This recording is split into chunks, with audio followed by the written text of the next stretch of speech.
Hi guys, James at RampantLionReviews again for you today with another beer review. For this one we are going to stick to Sweden, and we're also going to stick to my home county of Skåne here in the very south of the country. For this review we're going to return to a brewery who have featured on the channel twice before, and I have been impressed with both of the beers that I've had from these guys so far, so really curious to see how this one turns out. So for this review then we are going to head a little bit north up to Helsingborg, and we're having a look at my third beer involving Friends Company Brewing. This particular beer is called Skoglunds Bärdröm Sour. Basically I guess you could say the forest meadow, would you say? The Forest Grove Berry Dream Sour, if you want to translate the full name into English. But this one comes in at 5.2% ABV, and it's a Berliner Weisse that has had blackberries and black currants added to the brew, so it should be really nice. If you've watched the channel in recent times, you will know that I'm a bit of a sucker for a berry sour. I really like these, and I always kind of keep an eye out for things like this in the different releases through Systembolaget. Incidentally, this beer was released on the 1st of July 2020 through the local småskalig assortment in Systembolaget, as I was kind of hinting at. And this is my third beer, as I said, from these guys. The first one I had was the Sunshine Double IPA, which was really nice, and then the second one was the Glug Sour, which was a collaboration between these guys, Morgendagens and Popels, and that was really lovely actually. I do hope that that beer becomes a yearly release, because I think it's a very kind of typical Swedish sort of thing. I do enjoy a little bit of glögg actually, it's very nice. But yeah, let's see how we get on with this one then. Really looking forward to trying another beer from these guys, because I was impressed with the ones I've had before, and I am a sucker for a berry sour, like I said. So as always with my reviews then, I'll tell you a little bit about the brewery before we taste the beer. If you want to get straight to the tasting, just fast forward. All the usual links are in the description below. That's the brewery website, the link to my other reviews that I've done from Friends Company Brewing before. No doubt you will see some more from these guys at some point in the near future. There's all the usual social media down there as well. If you want to see more reviews, do please consider subscribing to the channel. The whole channel of course has a geography based tagging system, so you can go into the home page and search for beer based on country, city, state, county, province, prefecture, whatever it is you're interested in. Do check out the playlist of beers from different countries. There is one there for all the Swedish beers that I've reviewed for you. That's constantly being added to, and as always, please do get in touch and let me know some of the other beers and breweries that you guys would like to see me review. It's always great to hear from you guys that are watching the videos, and the support that you show the channel is hugely appreciated. So anyway, to tell you a little bit about Friends Company Brewing then, on to my brewery notes. So Friends Company Brewing, as I've told you already, are based in Helsingborg in Skåne, just to the kind of northwest of me here in Lund. But these guys are actually a ghost gypsy brewery, however you want to term it. But the company was founded in the summer of 2016, and it's run by 4 friends. This is Martin Karlsson, Philip Hansen, Björn Axelsson, and also Jakob Behrens as well. So they produce around 20,000 litres per year, and they started the company because they were home brewing enthusiasts and they just enjoyed drinking beer with their friends, hence the name Friends Company Brewing. So Philip is a car enthusiast and entrepreneur. Jakob runs a home brewing store called Hembryggeriet.se. Martin has a background in electrical engineering and he works for Volvo, while Björn comes from a background in IT. So these guys come from pretty diverse backgrounds actually, but that serves the company pretty well from what I gather. But they started their brewery as a part-time venture, and they just want to see how far they can kind of push it, if you like. But Jakob and Björn brew the beer, while Martin and Philip take care of the kind of admin side of the business and all the paperwork and all of the other things in there. So yeah, it's pretty pretty all systems go, if you like, but I believe they are still just running the company part-time, if you like. But the first beers were produced at Spike Brewery up in Gothenburg, and they produced their main IPA, the one that you saw me review, the Sun Double IPA. That was being produced by Brewhuset Finn in Landskrona, just a little bit further south from what I understand. I'm not sure exactly where this beer itself is produced. It looks, going by the can, it looks like it might either be produced by Finn still, or it could be at Brewski, I don't know. Probably it's more likely it's produced at Finn, at Brewhuset Finn down in Landskrona, just going by that, because I think Brewski use pretty much all of their capacity these days. But as of July 2020, when I'm filming this review for you. These guys have produced 20 different kinds of beer according to Untappd, and you can get a couple of them through the Systembolaget order system. So yeah, an interesting brewery, this one that I would definitely recommend that you check out if you get the chance, because I have been impressed with the beers I've had from them so far. As I say, it was the Sunshine Double IPA, which was really nice, and there was also the Glug Sour, which was a collaboration with Morgan Dogs. It was their beer primarily, but then it was a collaboration between Friends Brewing Company and also Popel's Brewery as well. So yeah, that's all I can really tell you about Friends Company Brewing for the moment. As I say, check out the brewery website in the description below, follow them on Facebook and Instagram to keep up to date with all the latest goings on, and of course you can check out the Rate Beer, Untappd and Beer Advocate pages to learn more about all of the different beers that these guys have done. So yeah, let's get this guy out then, and we will get on with the tasting. As you can see, the artwork is really quite nice, in the same style pretty much as we had with the Sunshine Double IPA. I do need to see if I can get a lager or something from these guys. I'm sure they do have like a Pilsner or something like that. I'm going through a lager phase, as I've told you on numerous videos recently, so yeah, love reviewing lagers at the moment.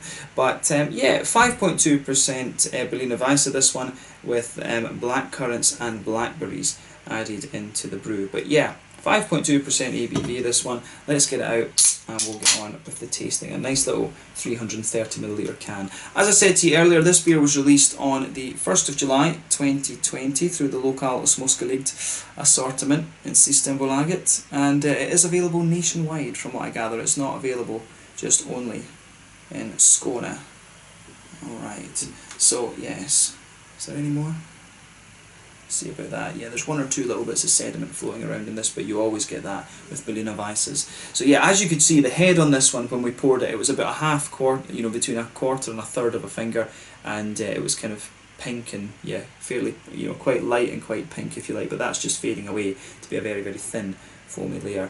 But yeah, that's just going to leave a nice kind of pinkish foamy ring around the edge of the glass there. But yeah, as you can see, and as you'd expect from a blackcurrant blackberry sour, it's poured a lovely kind of dark maroon colour there, like a Heart of Midlothian football shirt if you like. Although if you do shine the light through this one, it does almost come back the same colour as like a cherry juice or something like that. But definitely, I think the best way to describe the colour of this one is a lovely dark kind of ruby, dark ruby cherry sort of burgundy maroon type colour, this one. I think that's probably a fair way to describe this one. It is pretty hazy, this one. When it is a Berliner Weisse, you would expect that. Wheat obviously does make the beer hazy. There's one or two big bubbles sticking towards the side of the glass, a few little ones going up towards the bottom of the head there, but you know, pretty much it looks like a pretty canned beer, and nothing overly surprising about this one in terms of its appearance when you consider what style of beer it is. But yeah, let's take a closer look at the aroma then and just see how we get on with this one. That smells really nice. It smells like really, really juicy. And you don't get it here in Sweden, but back home in Scotland, there's a drink that we always used to get. My gran always used to give me Ribena. And this beer, it really just smells like that Ribena drink that my gran used to give me. It's basically a kind of, it's almost like Capri Sun. You do get Capri Suns in Sweden. It's kind of like that, but it's just blackcurrant and it's better. Straight up blackcurrant. Ribena was always blackcurrant, although you did get like apple, strawberry, orange Ribenas as well. But yeah, it really does. This one reminds me of the blackcurrant Ribena, the original and best Ribena. I need to have some of that when I go home next time. Love a bit of Ribena. Yeah, this one smells very, very nice actually. I like that. Yeah, so straight up with this one. It's not doing anything surprising in terms of its aroma, but it's just got everything you would want from the Berliner Weisse. So straight away with this one, you get that lovely kind of smooth, white bready, wheaty quality out of it. You can get that straight away. This one to me smells as if it is pretty much straight up wheat. There's not any of the kind of creaminess or yogurtiness that you would get from the likes of lactose or a bit of oats. There might well. Going by the aroma, I don't know, is there oats in this one? It does smell a little bit smooth. Let me see. Yeah, this one does have oats in it, havre. But yeah, sometimes quite a lot of breweries these days are putting lactose in them, and it really gives you this kind of milky, sort of creamy type thing out of it. But yeah, this one, definitely, it does smell a little bit more kind of wheaty leaning. But at the same time, at the front of the nose, you can detect that it's a bit smoother, and that's usually an indication of oats. I don't find the oats, you can smell them a little bit, and they almost smell a little bit sweet, if you like.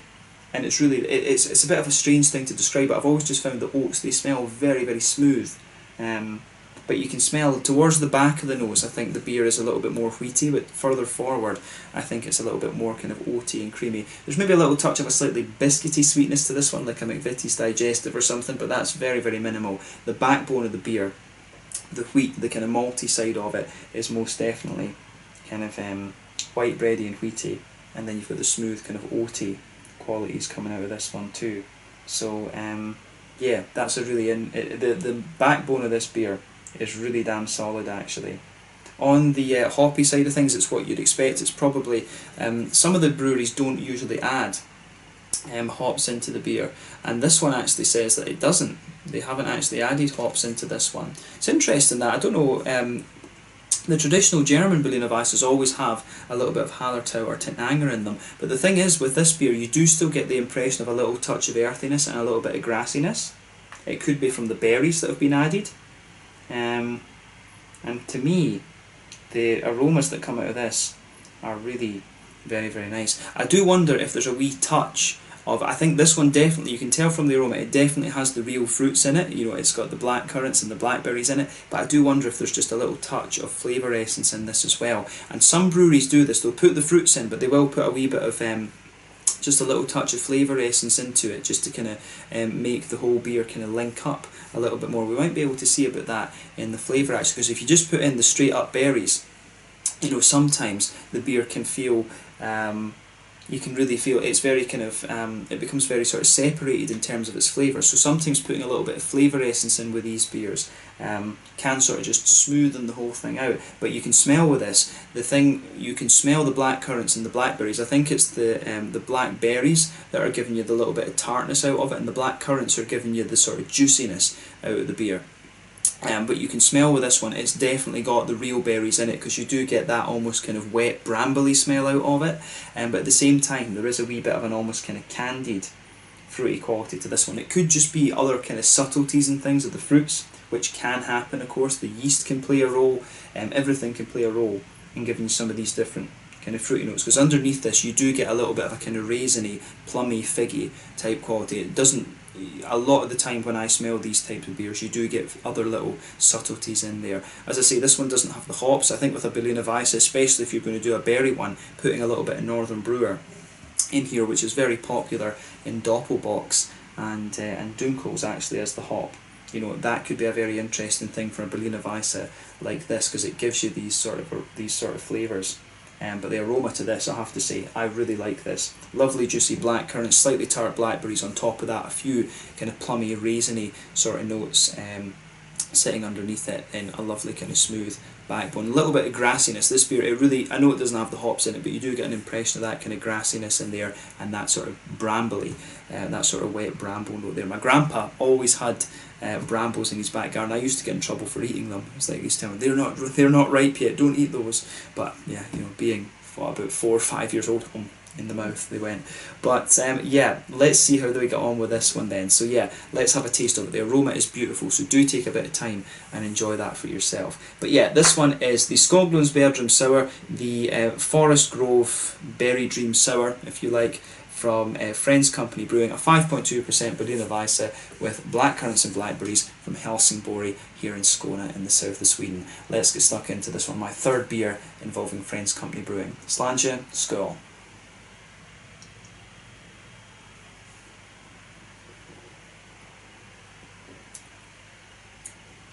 Ooh, that is nice. It's a lot tarter than I was thinking. It's a lot more tart than I was thinking it was going to be. But as you always do with a sour, never judge it on its first sip. You need to let them mellow out a little bit.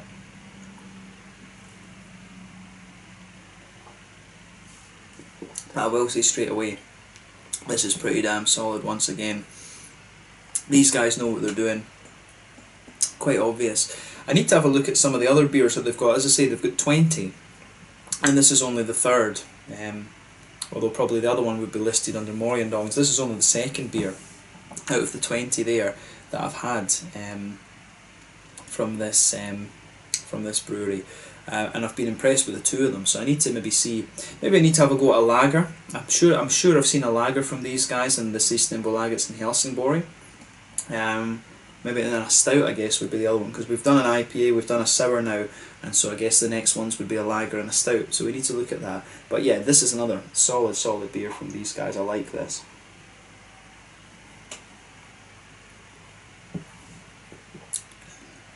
Yeah, if these guys were to invest in their own facility, if you like, I think they would have no bother. They definitely wouldn't have any bother. But yeah, let's try and break down the flavour of this beer then. As I've always said, Berliner Weisses, they're very straight shooting. They're not the most complex of styles, but if they're done well, they're really nice. And this is one of these kind of beers. It's not pulling any strange punches or anything like that. It's doing exactly what you'd expect from a Berliner Weisse, but it's well crafted. Let's just put that on the table just now. Nothing surprising about this beer, but it is just really nicely done. So straight away with this beer then, you get that lovely kind of white bready backbone to the beer. That goes straight across the middle of your tongue. If you go towards the back third of your palate, you can feel it's a little bit more wheaty, and there's a few grainy notes there on the back of the palate. But as you come further forward into the middle, as you come back into the middle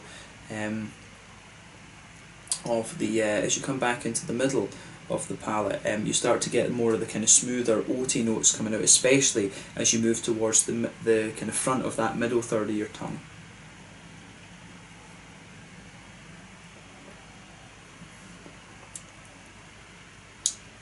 But yeah, you will notice with this beer, in the very centre of your palate there is like a little island. You can feel a little sort of oily island in the very centre there, and it's almost, you get a very slight kind of Werther's Original type flavour coming out of this one. But the malt base, the malty backbone of the beer is pretty straight up.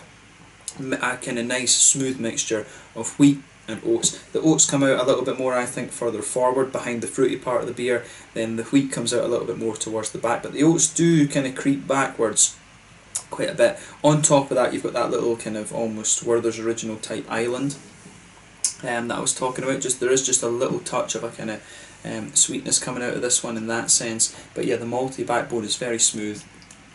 There's just a little touch of sweetness there. But yeah, let's focus on the kind of fruity side of this beer now, because that's the main thing with a Berliner Weisse.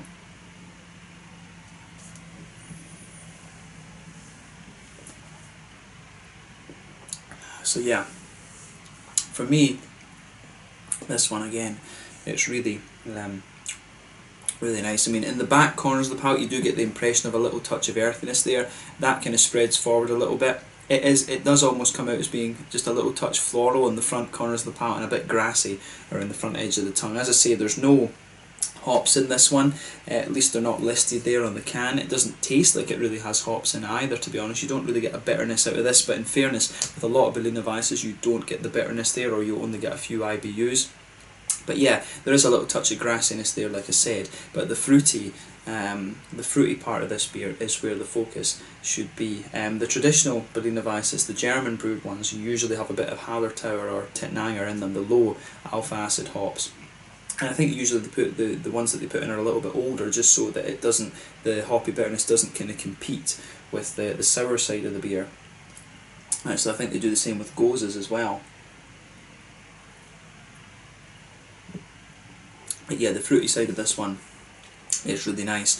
What I will say about this is, when I was saying I thought there was a bit of flavour essence added into the beer from the aroma, definitely not in terms of the flavour. You can tell in the flavour that it doesn't have that. It is the straight up berries that are giving you this. So yeah, because usually some breweries like to put a bit of the flavour essence in to just kind of candy out the fruity side of the beer, but this one, no, this is straight up berries, no doubt in my mind about that from the flavour. The aroma, as I say, has a wee bit of a candied note to it, but the flavour definitely not. So yeah, when you take this beer in, you get a good little bit of tartness out of this beer. That's obviously the lactobacillus, or whatever version of sour yeast they're using in this one. But you also have the you get the sharp the sharp blackberries in the beginning, skewing my speech, but yeah, you get the juicier black currants coming out of it a little bit later. That front third of your palate, if you like, you can feel the juicy kind of black currants, if you like, just pushing their way back on this one. As the flavour develops, you do get a little bit more of there is a touch of a kind of plummy or figgy type quality to the beer, which is quite nice. and that's quite interesting. You do feel this beer just getting a little bit sweeter and more candied the further you go into the aftertaste. The oats, I think, start to come out off the middle of the palate a little bit more as well. But yeah, the lovely kind of, you do have a nice kind of juicy plummy note, a little bit of a figgy quality to it as well. Then you've got the juicy kind of black currants as you go forward. Then it's blackberries, it's the kind of blackberries, if you like, that are giving you the kind of tartness on the edge of the palate there. So yeah, you'll notice as well that around the edge of the tongue it feels very juicy. Whenever you add fruit into a beer, it does suppress a little bit of the hoppy side of the beer, if you like, and the fruits always come out around the edge of the tongue. So for me, you get the juicier elements of both the black currants and the blackberries around that kind of front edge of your tongue. But it's really nice how this goes together. It gets a thumbs up from me.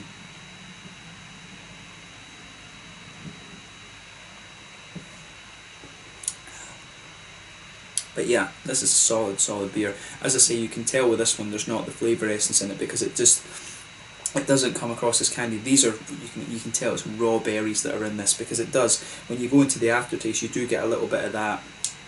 I always find when you eat berries, you just get a little bit of the, it's almost that kind of, I always want to say like a fluffy type flavour. You do feel, you do taste the kind of bramble element of these things in there as well. But yeah, you can tell straight away it's the raw berries in this. There's no flavour essence in this one, but the aroma does give you the impression of that a little bit. But yeah, this one in terms of a berry sour, I think is really quite nice. Sometimes you can get a wee bit confused when there's blueberries, raspberries, strawberries, blackcurrants, blackberries. There's loads of different things in them. Some of these sours can be a little bit confused. This one's a very straight shooter, and I do appreciate that about it. Sometimes simplicity is what you should have, and this is a good demonstration of that. I think they've actually got a few other Berliner Weisses in their range as well with different fruits. I'm sure I saw a can that was another type of sour, so maybe I need to have a little look at that as well. But this one I think is pretty damn solid actually, so worth trying if you come across it. In terms of the mouthfeel then, I would say, yeah, I would say this one, I'd say that this is pretty, it's at the top end of light-bodied, bottom end of mid-bodied. Carbonation is really smooth, nice little bit of a wet mouthfeel to it, little touch of oiliness in there for our Berliner Weiss as well, but yeah, very, very smooth. The further you go into the aftertaste with this, incidentally, is the kind of nice wheaty notes, and the oatiness really starts to push its way out of this one as well, which I think is really nice. But yeah, the fruity side of this beer, I think, is the kind of real standout for you. It's a lot tarter than I was kind of expecting it to be, a lot more tart. But yeah, lovely kind of juicy fruits. This one, in terms of IBUs, I think it's a 0 IBU beer, maybe 5 at the absolute most. But Malt Base, like I say, lovely and smooth. Does thicken up a little bit the further you go into the aftertaste. Little touch of sweetness to it, but the fruity notes in this are very nice. It is actually kind of quite tart, as I say, in the beginning, but then it really just rolls back. The fruits just roll back a little bit, and it comes across as very nice and very juicy. So definitely worth, definitely worth having a go at this one if you get the chance. So yeah, the Skoglunds Bärdröm sour from Friends Company Brewing, definitely worth trying. As I say, so yeah, gets a thumbs up from me. I do enjoy a berry Berliner Weisse, and this one has impressed me again, so I need to have a look at the other beers that these guys have available and see what exactly I can get a hold of from them. But yeah, you will definitely see Friends Company Brewing feature a little bit more on the channel over the next little while. So yeah, let's leave it at that for this one. The Skoglunds Bärdröm sour, 5.2% Berliner Weisse from Helsingborg with blackcurrants and blackberries added to the brew, and it turned out pretty damn nicely. So yeah, thank you again for watching my beer reviews. Until the next time, please like, subscribe, share, all the usual YouTube stuff. Let me know your own thoughts on this beer in the comment section below. Let me know what your favourite beers are from Friends Company Brewing. We will return to these guys at some point soon. I think I want to try a lager or a stout from these guys, just to kind of cover all the bases, but I certainly wouldn't be averse to trying some more of their Berliner Weisses on the basis of this one. This one has made me curious about what else they've got in there. Really nicely done beer, this one. As I say, a straight shooter this, but if you're a fan of berry sours, I think you will quite enjoy this one. But yeah, let's leave it at that. Thanks again for watching the Skoglunds Bärdröm sour from Friends Company Brewing in Helsingborg and Skåne here in the south of Sweden. Slange, skål, cheers, catch you guys very soon.